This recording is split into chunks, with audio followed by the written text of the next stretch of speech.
cada pessoa que está aqui para escutar e compartilhar as ideias. É disso que a gente está falando, é de oralidade. E agora, eu acho que vocês conhecem o Favela Inspira, alguém já ouviu falar esse nome por aí? Não.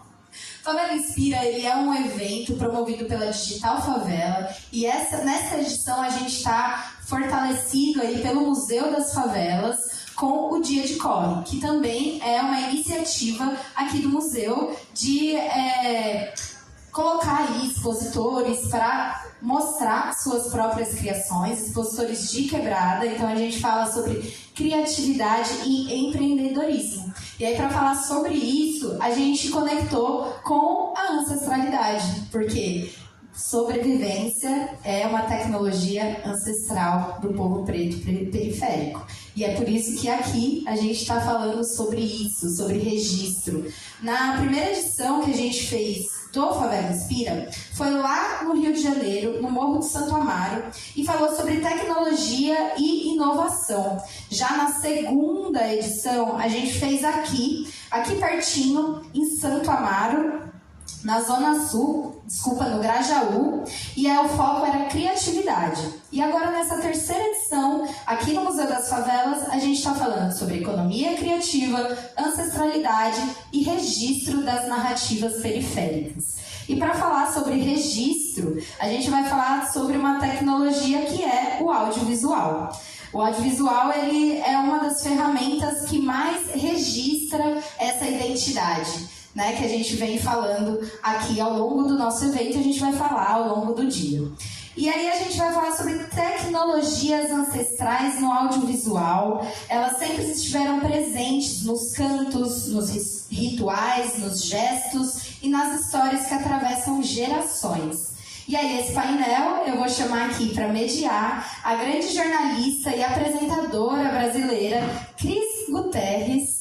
Pode tomar o seu espaço, se quiser sentar aqui. E aí eles vão se apresentando ao longo do caminho para que vocês conheçam aí todo esse percurso. E para trocar essa ideia com a gente, eu chamo aqui Sidney Santiago, ator, diretor e dramaturgo brasileiro. Vocês já devem ter visto ele por aí nas telinhas também, assim como a Cris.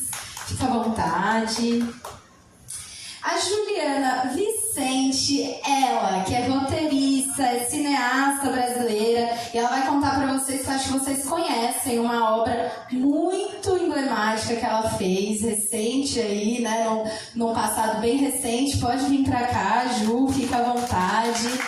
A gente vai se conhecendo ainda mais dentro das nossas conversas. E aí, a gente compõe com Marcelo Guimas, roteirista, também cineasta brasileiro. Toma o seu espaço. Com certeza, vocês já viram obras que essas pessoas todas estão envolvidas, já viram notícias por aí. E aí é sobre isso que a gente vai falar, sobre esse tipo de registro. Cris, e com você.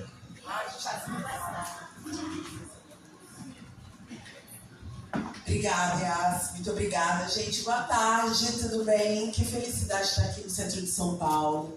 Estar no Museu das Favelas, que é um lugar muito emblemático, e ainda tendo a possibilidade de conversar com essas três pessoas espetaculares num evento que é sobre inspiração que vem da nossa comunidade. Eu sou Cris Guterres, sou jornalista. Eu vou aproveitar e vou me apresentar a partir da minha comunidade, né? Eu sou da comunidade, sou uma mina periférica da comunidade do João 23, que é extremo oeste de São Paulo. Aqui no centro tem vários busão pro João 23, tá? O centro era muito meu espaço, assim, que a gente pegava busão na porta de casa, descia aqui. E aí vinha acontecer em vários lugares por aqui, ver o hip hop se fortalecer aqui no centro, né? E esse que é um espaço, essa casa que está muito aberta para essa discussão, porque o hip hop faz muito parte, né, de toda a cultura periférica, não só de São Paulo, mas também de toda a cultura periférica negra do Brasil e em cada lugar. Deixa eu dar mais para trás que eu estou com dificuldade de ver vocês. Em cada lugar ele vai se compondo de uma forma. E eu aprendi com a Lélia Gonzalez, nós, negros, mulheres, pessoas indígenas, pessoas que fazem parte de algum grupo que é minorizado, a gente precisa ter a oportunidade de nos apresentar com o nosso nome e o nosso sobrenome. Porque senão o racismo, o preconceito e todas as opressões que nós vivemos colocam em nós o nome que eles querem que seja colocado. Então eu quero abrir primeiro a nossa conversa para que vocês se apresentem da forma como vocês querem que as pessoas que estão aqui hoje, que irão assistir esse vídeo depois, enxerguem vocês. E vamos aproveitar e vamos falar de onde a gente veio, que comunidade é essa. Vamos já começar tipo Mano Brown, já perguntando qual que é a sua quebrada, Sidney. Oi. Posso falar do senhor? Boa tarde. Eu sou o Sidney Santiago Kwanza. Eu achei muito interessante você falar da sua quebrada. Eu raramente tenho possibilidade e oportunidade de falar da minha. Eu sou filho de imigrantes com imigrantes. Eu nasci numa colônia de pescadores, então a minha quebrada é um pouco diferente, porque eu nasci em casa de palafitas no litoral de São Paulo. Era uma colônia chamada Berço dos Peixes, que fica a 2 horas daqui. Hoje eu sou dramaturgo, ator, e desde 2015 eu tenho me tornado aos poucos cineasta e roteirista para fazer filmes onde eu também possa atuar e onde possa também fazer com que a minha comunidade tenha espaço de trabalho e de visibilidade positiva. Então é um pouco isso.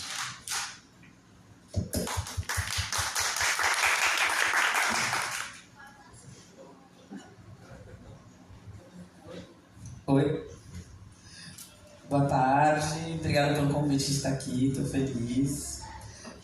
Meu nome é Juliana Vicente, eu sou nascida em Campinas e fui criada em Vinhedo, que não é um universo à parte, quase um universo à parte do mundo, num lugar muito branco, branquíssimo. Recentemente eu entendi que não é nem um lugar elitista, é um lugar branquista. E aí isso fez muito sentido pra mim, assim, tô ressignificando várias coisas a partir disso, de entender esse lugar. Vim pra São Paulo com 17 anos para estudar cinema, então quer dizer, vim pra cá pra estudar e começo no teatro, faço cinema e finalmente fundo um espaço onde eu consigo encontrar meus pares e começar a narrar nossas narrativas em 2009, então faz 16 anos, dia 22 de outubro agora, que existe a Preta por Ter Filmes, que eu acho que aí eu me fundo novamente a partir dessa casa, que é um espaço onde onde eu consegui congregar muitas vozes que ecoavam muito mais do que as que eu tinha crescido com ao redor. Então, a partir do meu trabalho para mim é realmente meu encontro ancestral com a minha identidade, com a minha construção pessoal e que me deu também régua e compasso, sabe? Acho que é isso.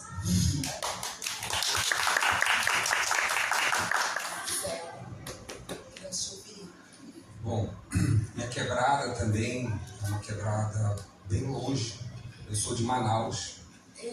Então, é uma quebrada que ela é distante fisicamente e distante de muitos manifestos culturais, a forma da gente representar. Vim para cá estudar e não consegui mais voltar.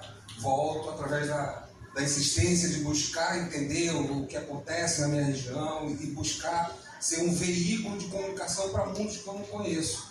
Porque, embora eu seja manauara, eu vim estudar e não consegui mais voltar. Uma revolução aconteceu no mundo, né, de comunicação de tudo, e eu tento, através dela, me reconectar com a minha terra através dos projetos, dos interesses que eu tenho por lá. E foi nessa que eu tive a oportunidade de fazer um trabalho com o Jardim Nakamura, o pessoal do Instituto Favela da Paz. E aí foi onde eu tive essa conexão dessa tribo também, que tem muito a ver com da onde eu vim, né, da minha natureza manauara da década de 80, então, que era um outro mundo, né? A brincadeira era mais simples possível, era uma capital, mas não tinha shopping, não tinha nada. Então me permitiu ter uma vivência diferente, mesmo morando numa capital. E essa conexão que teve com o Instituto Favela da Paz foi e tem sido para mim um grande norte na busca de interesses, de entendimento, de escuta e de aprendizado. E para mim estar aqui hoje é uma oportunidade de dar continuidade a isso, a escuta e aprendizado. Obrigado pela oportunidade. Obrigada, gente. Que bacana. Nós somos pessoas de lugares bem diferentes, somos pessoas diferentes, mas somos todos da mesma década, dos anos 80, né? Todo mundo aqui, a gente está vindo desse mesmo Eu vou lugar. corrigir, é 80 eu era adolescente, eu sou de 70, eu sou de 72. Mas tudo bem, eu posso passar por Você já 80. começou, Marcelo, já querendo dar uma trapaceada na idade, né? Você me convenceu, você tá vendo? Você me convenceu, né? Não que a gente precisasse aqui fazer piadas da idade, mas um domingo à tarde, né? A gente não perde tempo. Nosso painel aqui é para a gente falar sobre tecnologias ancestrais no audiovisual. É um olhar para trás, né? A gente enxergar o que tem para trás. Por isso que eu trouxe essa coisa da década de 80, né? Porque para nós, o que vem atrás ali então dos anos 70, para nós, já é ancestral. Eu queria entender como é que vocês constroem essa visão da ancestralidade no audiovisual. Ju, quando a gente fala desse tema, do que nós estamos falando? Bom, eu recentemente, agora falando sobre os filmes que eu tenho feito ultimamente, acho que recentemente para mim tem 3 grandes marcos, que foi Racionais, das ruas de São Paulo para o Mundo, que é o documentário, Diálogos com Ruth de Souza, onde eu mergulho nisso de uma forma muito mais explícita e muito mais, enfim, é isso, tem esse mergulho mais claro aí. E eu acho que não posso deixar de dizer de Afronta, que Afronta é uma série com 26 episódios, com 26 pessoas, pensadores, artistas negros contemporâneos, que foi feita em 2017. E que para mim foi muito interessante entender como, mesmo falando sobre pessoas jovens e contemporâneas, para mim ali foi uma super conexão ancestral, de conseguir ver como as nossas vozes estavam se encontrando e se construindo junto. Então, desde a construção de imagem até a construção do discurso, e entender como esse mosaico de idades tão diferentes, né? Então a gente está falando da Ruth, que faleceu com 98 anos, a gente está falando do Racionais, que a gente filmou eles por volta de 50 anos, e depois de uma galera que tinha, sei lá, Tasha Tracy devia ter, sei lá, 20 anos. Bebês, elas nem cantavam ainda. Então, enfim, dá esse panorama de como a gente também constrói essa nossa ancestralidade, não só nos nossos parentes diretos, né, mas também coletivamente, como esse encontro promove isso dentro do audiovisual, dessas conexões, que são muito espirituais, né? Eu acho que nosso trabalho como pessoas pretas, as pessoas tendem muito a achar que é muito intuitivo, vocês são tão intuitivos, vocês são tão, né? E aí eu acho que eu tenho tentado traduzir isso no meu trabalho, né? Que racionalidade e transcendência convivem muito bem no nosso corpo, no nosso diálogo, na forma da gente se expressar. Então, acho que é um pouco isso. Não sei se eu expressei bem. Se expressou sim, isso trouxe pontos muito importantes. O Afronta ainda está disponível na Netflix? A Afronta não está mais disponível no Netflix, mas está disponível na tvpreta.com.br. tvpreta.com.br, que é um documentário maravilhoso. E para mim, tem a oportunidade aqui de dizer para você que quando eu assisti, abriu uma tela na minha frente de possibilidades de me enxergar em lugares que eu não havia me enxergado. E com certeza construiu o meu imaginário que me levou para a ação. Então, já aproveitando, vou dar uma obrigada aqui já, porque eu adoro a Afronta. Tem várias pessoas, tem Neizona, tem a Magamora, cara, tem uma infinidade de pessoas incríveis que conviviam comigo ali no mesmo tempo e que permitiram que eu pudesse olhar e falar assim, cara, eu tenho espaço para existir. E é esse mesmo sentimento que eu tenho quando eu olho para o Sidney. Sidney vem construindo uma trajetória incrível no seu trabalho, desde ator, diretor, dramaturgo. Você, olha, pessoal, a dificuldade de pronunciar a palavra. Vou me dar uma desculpa, que hoje eu estou gripada. Você fez uma construção muito bela da sua carreira. E em muitos dos trabalhos que você constrói, eu vejo com muita clareza esse olhar pro ancestral, esse olhar para trás, esse olhar para reconhecer. Posso citar aqui inúmeros, posso citar Luiz Gama, posso citar muitas coisas, mas eu queria ouvir para você como é que você vai, no passado do seu povo, da sua ancestralidade, construir o seu trabalho hoje. Primeiro, obrigado. Eu também quero fazer um agradecimento público, porque eu acompanho a Juliana desde que ela era uma curta-metragista. E esse caminho de construir a sua produtora, e recente você fez um filme que eu acho que é um marco para a história do cinema brasileiro, que é o filme sobre a Ruth de Souza. Então você desterrou essa mulher que é genial, gigante, e esse filme é um documento histórico. Eu acho que ele tem o mesmo peso que A Negação do Brasil, que é um filme do Joelzito, que eu acho que as próximas gerações precisam assistir, porque é um mapa para a gente compreender que país nós vivemos e onde nós estamos e onde nós queremos chegar ainda. Então, obrigado. Eu sou, antes de mais nada, antes de ser um ator, um dramaturgo, um diretor, eu sou um cara do movimento negro. Eu fui levado aos 13 anos para o movimento negro, no Quilomboje, nos Cadernos Negros, e aí eu virei orador, eu virei o ator que lia os poemas. Então eu sou o ator do movimento negro, eu sou um artista do movimento negro. E eu acho que o meu maior campo de atuação na ancestralidade é capturar a indignação. Digo indignação porque atualmente eu tenho realizado um trabalho, tanto no teatro como no cinema, que é de rever personagens históricos. Então, eu estou há 2 anos trabalhando com o Lima Barreto, então fiz o Lima como ator em longa, depois fiz um curta sobre o Lima, viajo há 2 anos com um espetáculo sobre ele, e o Lima Barreto foi um intérprete do Brasil, alguém que olhou para o Brasil no início de formação de república e falou: isso está fadado ao fracasso, porque a desigualdade é a moeda desse país. E o Lima, quase 100 anos depois da sua morte, ele é tão atual para a gente.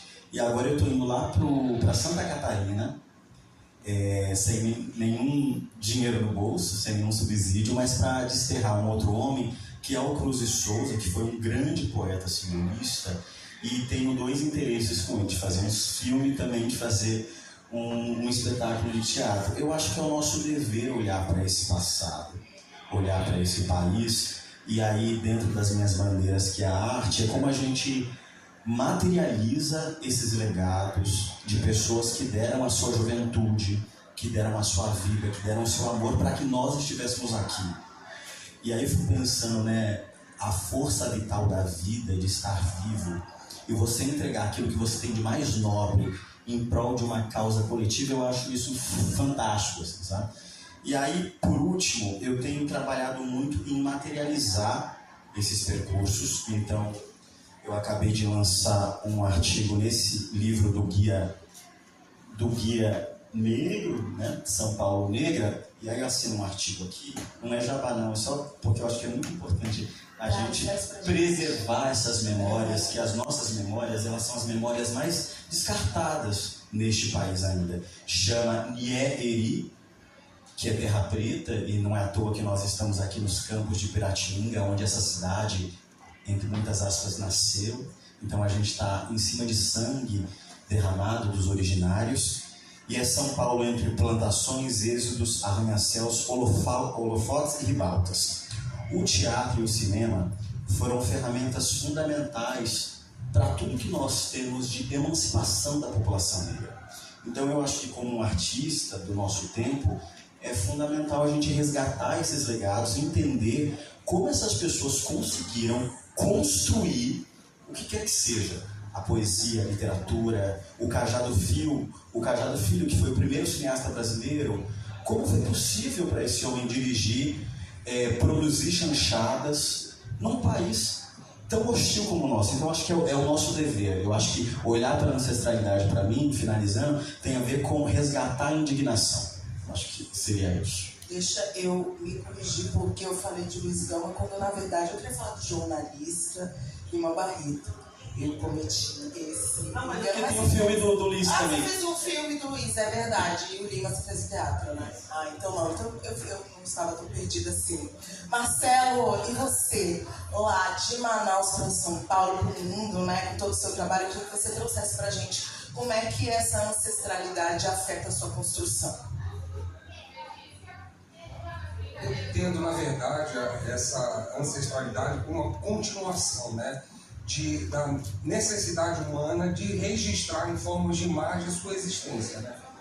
Então, ao longo de toda a evolução humana na Terra, desde as pinturas rupestres até hoje, a gente continua se expressando e tendo a necessidade de construir imageticamente mensagens, situações, que é a própria existência. Então, eu tento transitar dentro dos vários mundos, né? Eu tenho, como documentarista, principalmente, tentando ser uma ferramenta de abertura de possibilidades de contar uma história, mas sempre levando em consideração que é uma história de fora para dentro. Então, quando eu vou no Instituto Favela da Paz fazer um documentário, um trabalho lá, eu tenho total consciência que é um olhar de fora para dentro. Quando eu volto para minha terra, em Manaus, buscar os assuntos que eu acho pertinentes e relevantes para serem chamados, é um olhar, mesmo eu sendo de lá de fora para dentro. Então, eu entendo a ancestralidade, e aí, puxando o tema um pouco da tecnologia, como a possibilidade de se contar a história de dentro para fora.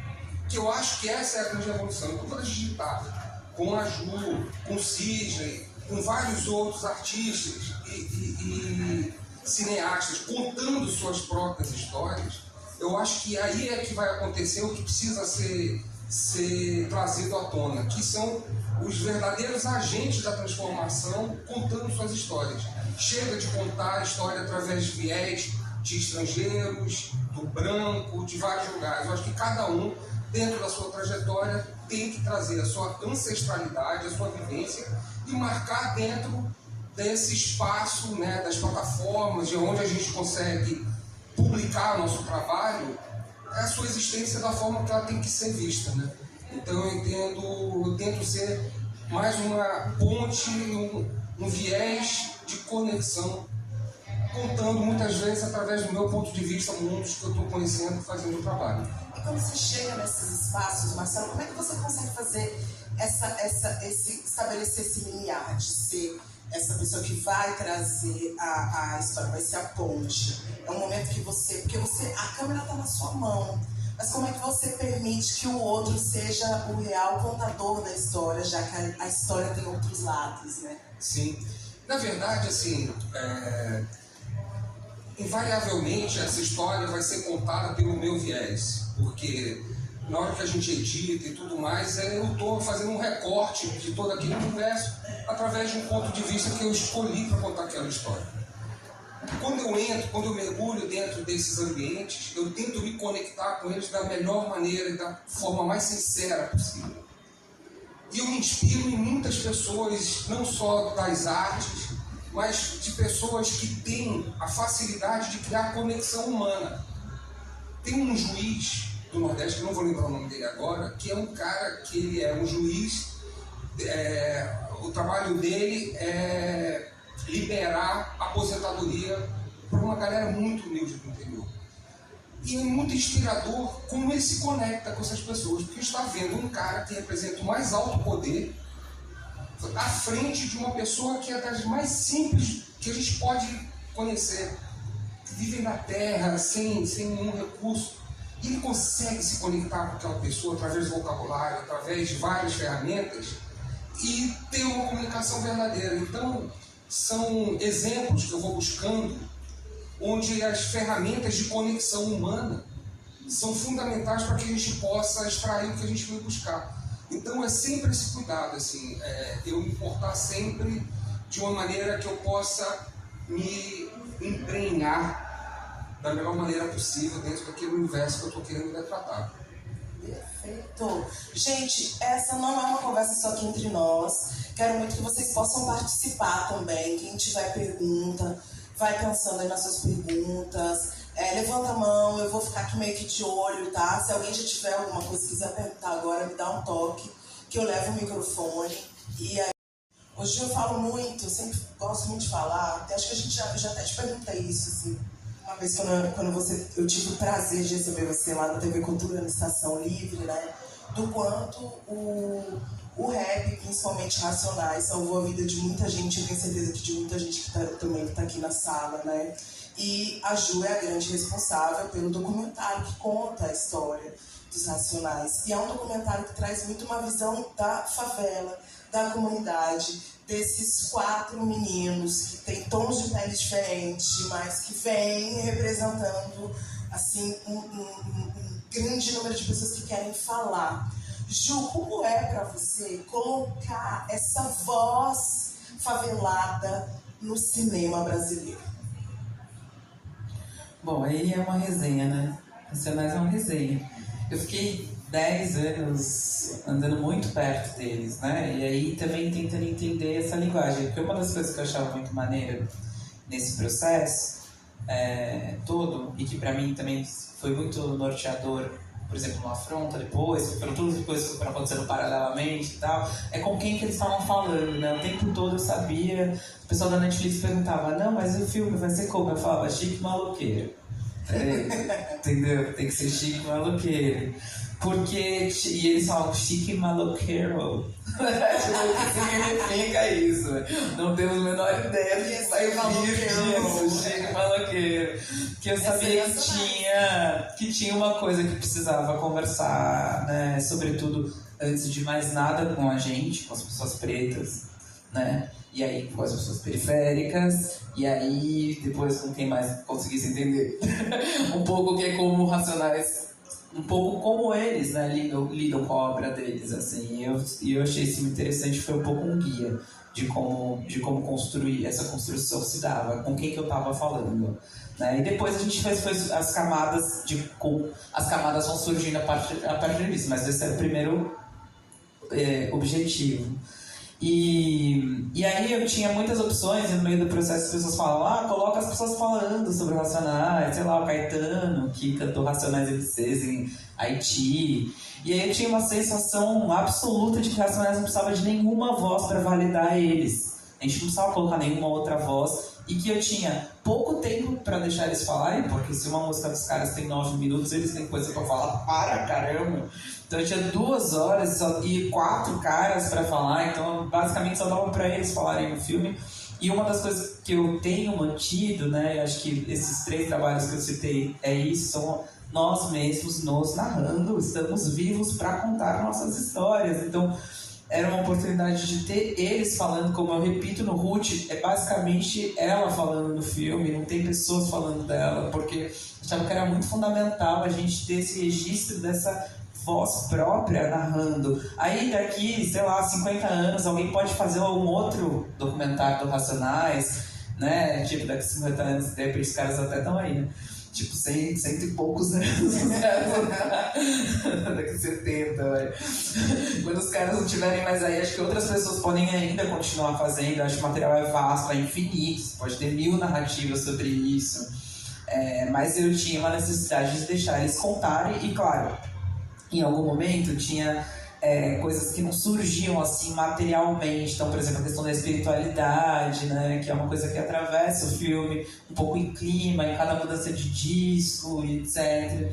Que pra mim era muito importante. Pra mim eu fiz toda uma ligação com vários orixás, em cada, né, conceitualmente tinha a hora que eu entendia que chegava a energia de cada um deles, pensados também como energia ancestral, o que é que cada um trazia e para que espaço que a gente vai, que cada disco que tem uma energia específica. Então, que favela que era essa que eu estava retratando também? Porque também eu estava falando de um grupo que teve uma ascensão social muito grande, que isso também era importante de ser dito, né? E celebrado também, porque finalmente a gente, quando a gente fica nesse embate muito grande, né? É o negro drama, tem o negro drama vira, mexe, ele surge, né? Na época do carro, agora vocês estão de olho no carro que eu ando, não sei o quê. Então, esse debate ele existia no próprio filme. O louco que não pode errar, né? Exatamente, aquele louco que não pode errar, então aquele cara que não podia, né, putz, tem dinheiro, tá vendido,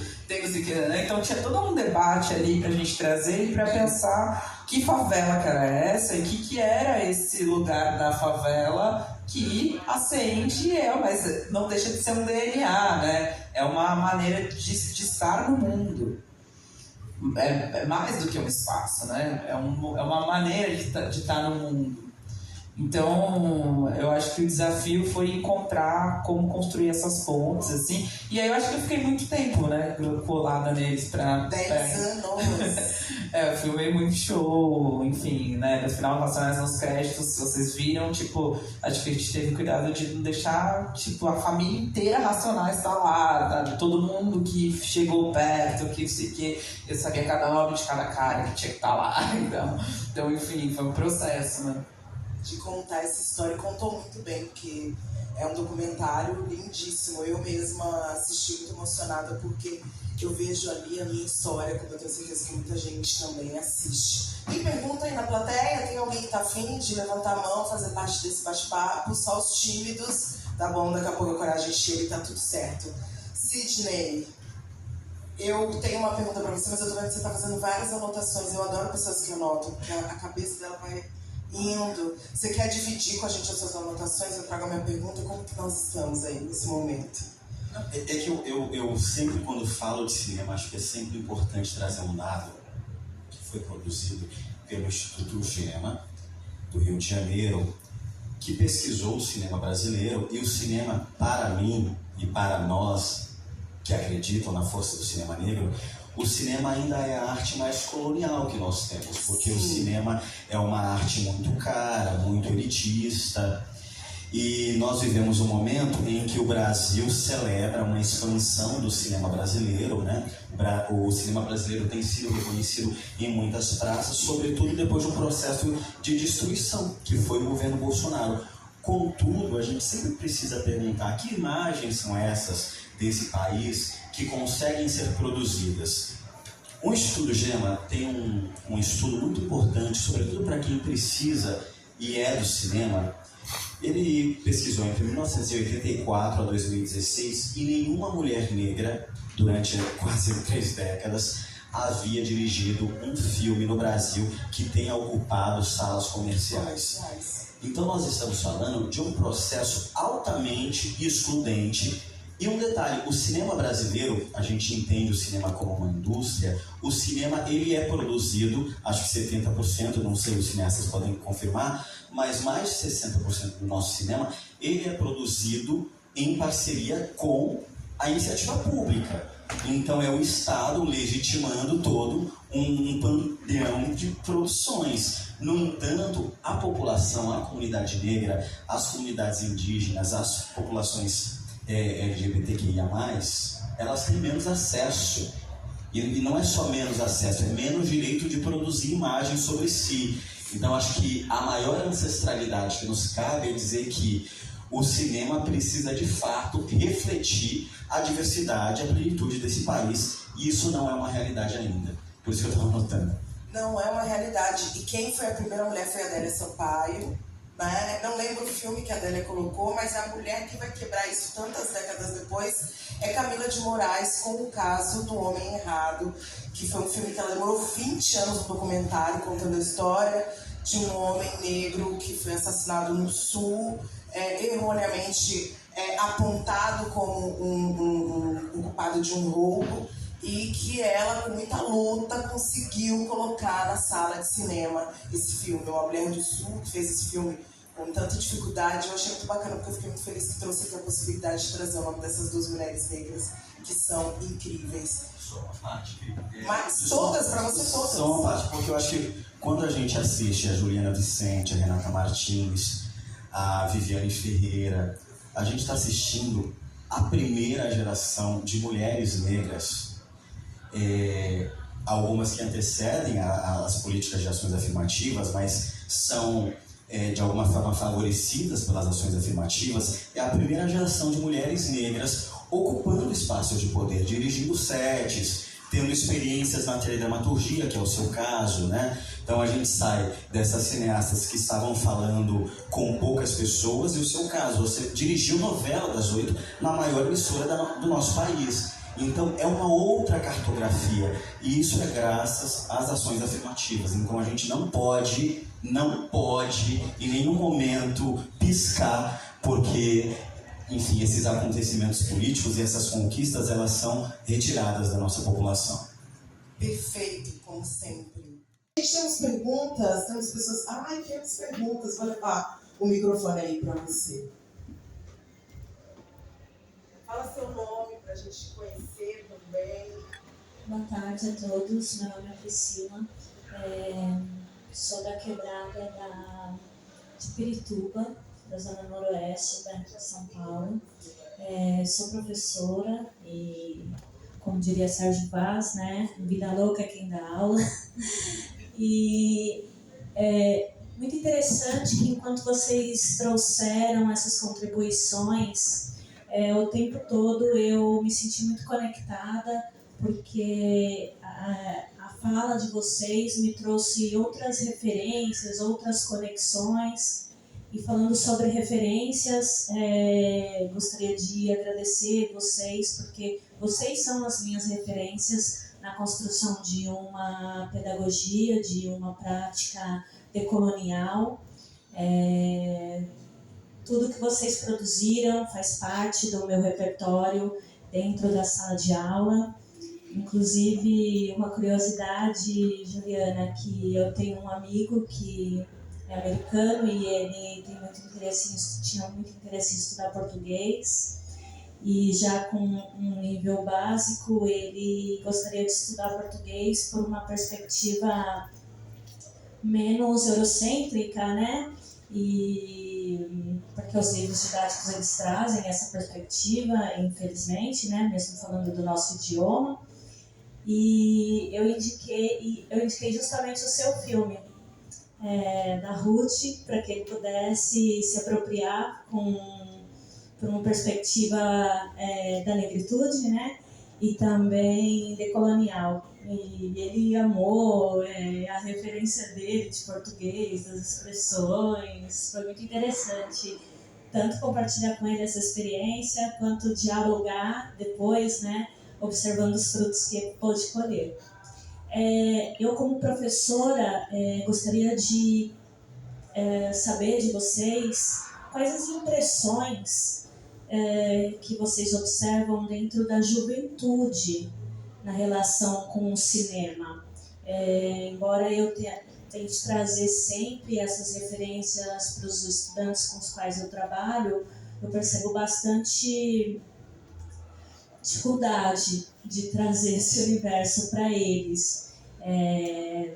Então eu gostaria que vocês compartilhassem conosco a respeito dessa possibilidade de diálogo com a juventude, se possível especificamente com os adolescentes, para que a gente possa...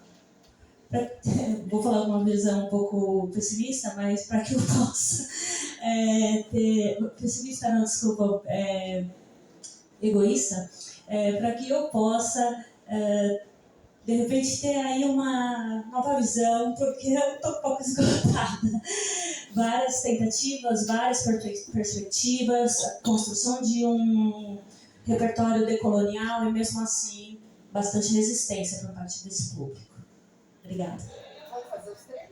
Responder quem quer começar. Olha, eu acho que isso é um grande desafio mesmo que a gente tem, e a gente está fazendo, a gente fez Afronta, essa série, que eu acho que pode ser legal para você usar, porque os episódios são curtos, tem 15 minutos, então é uma coisa que até dá para passar em áudio, de repente, porque são curtinhos e dá espaço para conversa. E a gente está fazendo agora Afronta Nova Onda, que é com jovenzinhos, e Afrontinha, que é com crianças. Então, Você já está produzindo? Já está filmado. Já então, processo final. E aí, um dos desafios que eu estou tendo agora, que eu vou abrir para vocês, que eu não vi ninguém que estou contando agora, que eu estou pensando em formatos. Quais são os formatos que a gente vai fazer? Justamente pensando como é que faz para chegar, como é que se comunica, né? Eu tenho uma filha de 4 anos e minha inspiração total agora, cada dia mais, de tentar como é que eu falo com essas crianças. Com as crianças brancas, com as crianças pretas, enfim. Né? Como é que eu faço para criar essa ponte de diálogo? Como é que a gente também traz novas imagens, né? Como a gente faz para recriar esse imaginário das crianças pretas para as crianças pretas e para as crianças brancas, porque são 2 trabalhos importantes também para acontecer. Então, a Frutinha vem um pouco para isso. E aí a gente tem aqui o desafio de pensar, né? Pô, que caminho que a gente vai fazer para isso chegar nas pessoas? Porque colocar, tipo, no YouTube, ele tá preto, tá louco lá, naquele mundo de coisas. Colocar na Netflix é um outro caminho legal, mas ele limita também. Então, eu tenho tentado imaginar coisas, eu vou compartilhar primeiríssima mão aqui, estratégias que eu tenho pensado sobre isso, porque uma das primeiras estratégias foi, antes de lançar a série, pensei em montar um longa, porque a longa vai poder me dar conversa sobre isso em imprensa e etc. Coisa que talvez a série se perca dentro do universo de tanto de coisa que é produzida para televisão e etc. Um segundo passo é que a gente vá com os recortes de Reels e TikTok, com as coisas mais impactantes e com força. E o terceiro passo, para quem realmente se interessar, você vai ter os episódios complexos, porque realmente é um desafio. Como é que você faz? Eu estou fazendo uma coisa para esse público, e eu acho que o desafio de como me comunicar e distribuir, ele é parte intrínseca do meu trabalho, porque senão de nada vai valer. Eu não tenho interesse em fazer só uma entrega. Em nenhum trabalho que a gente faz, a gente tem, na Preta Porteira, a gente não pensa em uma entrega, sabe? A entrega, ela é o mínimo que tem que acontecer. Acho que o grande desafio que a gente tem é como é que a gente, tipo, pula a barreira e faz com que as coisas cheguem até as pessoas, e como a gente adapta formato para que um formato, então aí de repente os meninos olham lá no TikTok e aí, pô, tem um filme disso, você não quer ver? Tem uma série disso, você não quer ver? Então, assim, pensando em estratégias que se tornem possível ampliar a comunicação. Finalmente a gente está fazendo isso para conseguir se comunicar, né? O fim do trabalho é comunicar. É um filme, é uma série que termina com descolonize o pensamento. Essa é a última frase da série. Então a gente está tentando promover essa conversa. E aí parte da minha grande questão na vida é pensar como me comunicar melhor com as pessoas, entendeu? Como é que eu faço com que a mensagem que eu acredito, que eu estou produzindo ela, porque eu acredito demais nisso. Eu não precisava fazer isso, podia fazer outra coisa, vai ganhar dinheiro, vai fazer novela, entendeu? Em algum momento eu posso fazer isso, mas quando eu retorno para a Preta Porteira para fazer os conteúdos que basicamente eu acredito, o grande desafio para mim é pensar como é que eu faço para ele chegar às pessoas e fazer com que reverbere isso para outros e gere conversa. Porque no final o que a gente quer é que você use isso, sabe? E que isso possa promover algum tipo de transformação a partir desse debate, das conversas que podem ser decorrentes disso. Então eu partilhei um pouquinho aqui desse projeto que ele está sendo gestado. Eu nunca tinha falado muito sobre essa conjunção de formatos que a gente está pensando para essas séries específicas, justamente porque eu acho que é importante saber que é como a gente está pensando para poder conseguir atingir esse público específico, sabe? Porque esse é o grande desafio hoje, é fazer com que essa galera mais jovem, que cresceu com o celular na mão, tendo os conteúdos tão fragmentados, consiga ficar 1h30, 2 horas na frente de uma tela assistindo um filme. Porque até para nós que não crescemos é difícil. Eu tenho feito um exercício na minha casa que é de desligar o celular para assistir um filme, porque eu percebo que o meu cérebro fica: e o celular? Cadê o celular? Onde é que está? Eu estou no meio de um filme que eu estou amando assistir. Silenciada, não. Marcelo, conta pra gente, dá sua contribuição para a Priscila poder transformar a sala de aula dela, por favor. Priscila, primeiro, parabéns pelo desafio de topar ser professora. Eu acho que é uma das missões mais nobres que a gente tem, é alguém que nasce para ser, né? Porque nasce para ser, né? Tudo indica para não ser, mas a pessoa existe e é fundamental que existam pessoas como você. Eu acho que a Juliana trouxe o principal ponto, que a gente está sempre adaptado a se comunicar, né? As coisas estão, e a tecnologia, o audiovisual, a possibilidade de a gente ter tudo no bolso, né? E com essas informações fragmentadas, a gente não consegue encadear um pensamento mais profundo, porque o scroll já leva a gente para longe.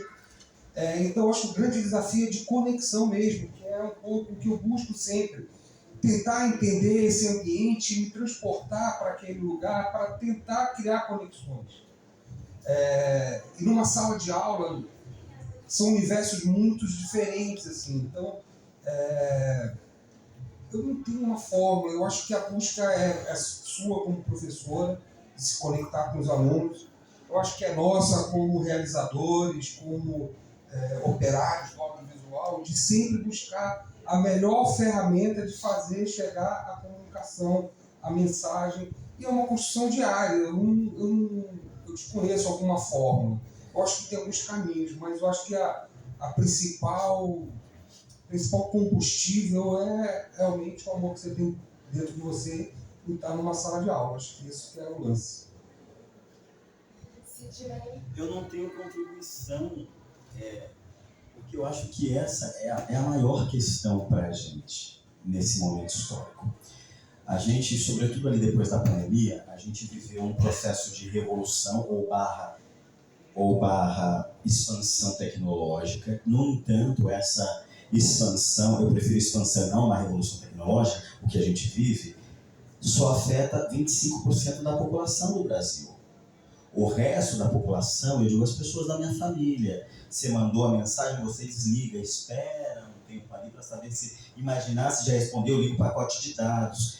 Eu falo de 75% da população que vive à margem do acesso no nosso país. Somos um país de excluídos digitais. Exatamente. Ao mesmo tempo, somos um país de dimensões continentais. Então, eu imagino o desafio que você tem em sala de aula, porque é o desafio que eu também tenho enquanto professor, que é como você traz para o debate o lugar da diversidade.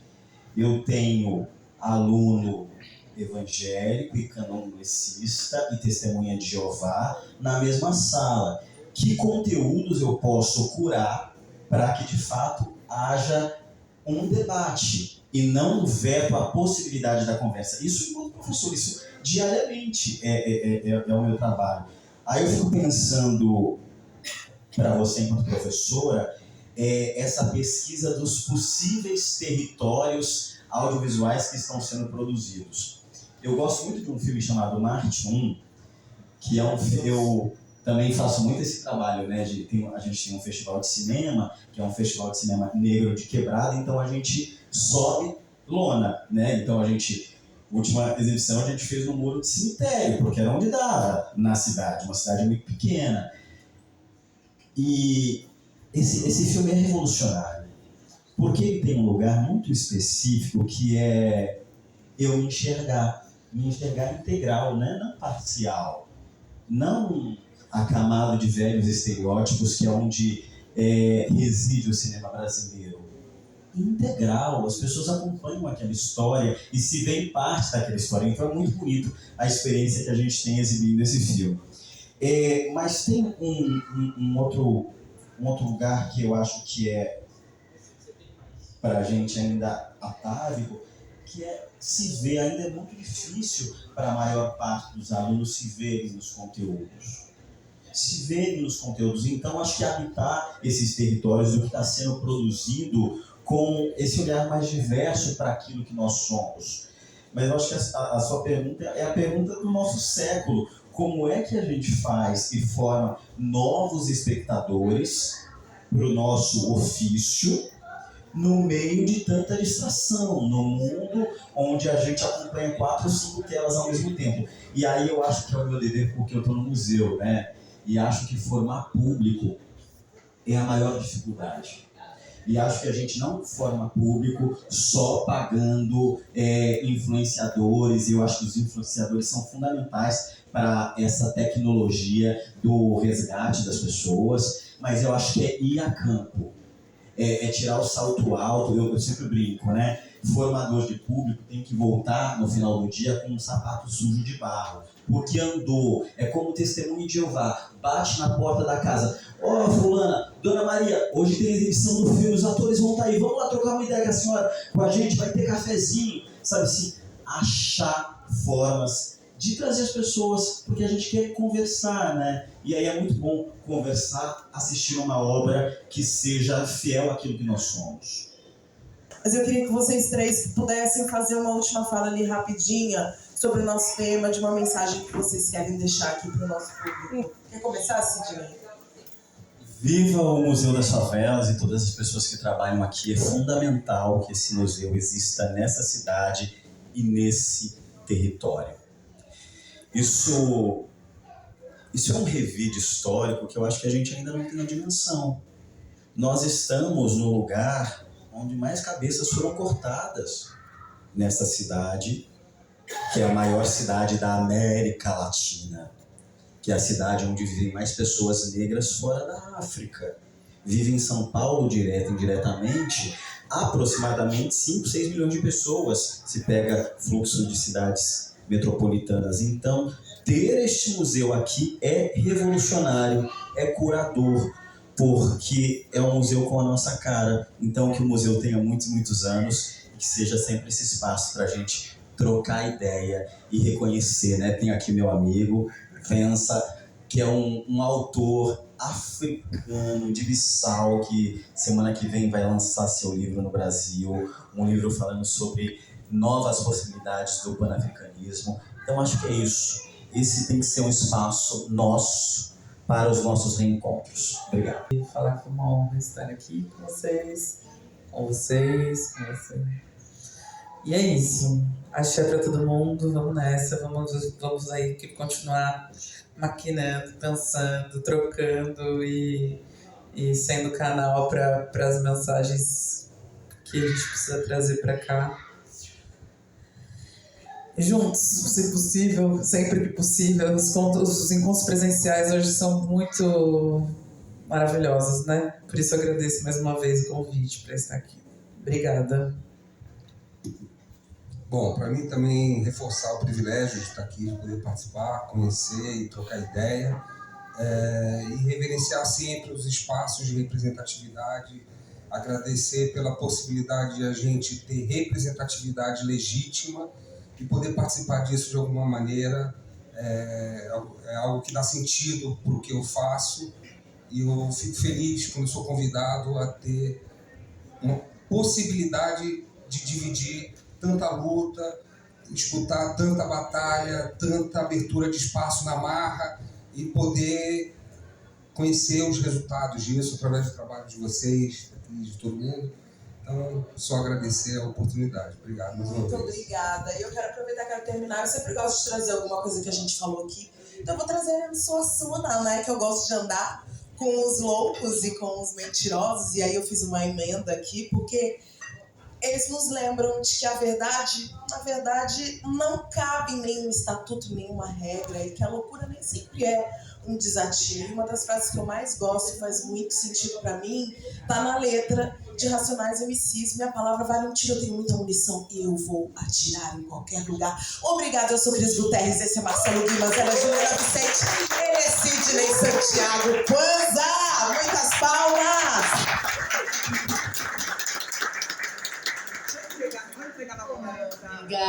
Obrigada, gente. Não tenho nem mais o que dizer, foi tudo muito mais que dito aqui, registrado. Tira a fotinha aqui, quem quer já registrar esse momento, marcar a galera. Esse é o momento, a gente já vai se preparar para o próximo painel, às 16, então quem tá aí pronto para ouvir, fique conosco. Ó, vamos aqui. Lembrando aí que esse evento é em parceria Digital Favela, Museu das Favelas e o Museu da Cidade. E o Renan ali, ó. Yasmin perdoa. Imagina, minha filha, isso aqui que vocês fizeram aqui, eu ficaria mais 1 hora ouvindo.